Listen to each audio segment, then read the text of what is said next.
လောကရန်ဆိုတာကောင်းချိန်တန်ရင်ကောင်းတယ်ဆိုးချိန်တန်ရင်လည်းတားလို့မရပဲနဲ့ဆိုးတယ်ဘာပဲကြုံတဲ့အရာတွေမှန်သမျှကိုအလိုက်တဲ့လက်ခံနိုင်ဖို့ပဲအရေးကြီးတယ်လောကရန်ကျမ်းတာကိုအပြစ်တင်နေလို့မရဘူး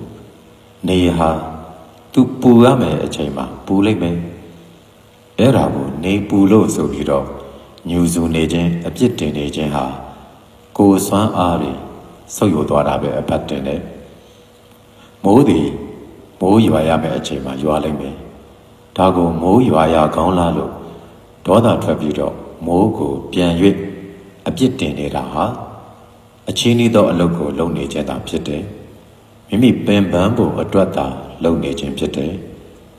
ဒီအတိုင်းပဲလောကရန်ဆိုတာကောင်းချိန်တန်ရင်ကောင်းတယ်ဆိုးချိန်တန်ရင်လည်းတားလို့မရပဲနဲ့ဆိုးတယ်ဘာပဲကြုံ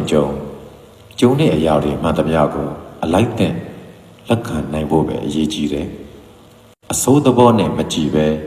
အဆိုးတုံ့ပြန်နည်းနဲ့မတုံ့ပြန်ပဲနဲ့ဖြစ်ချိန်တန်လို့ဖြစ်တယ်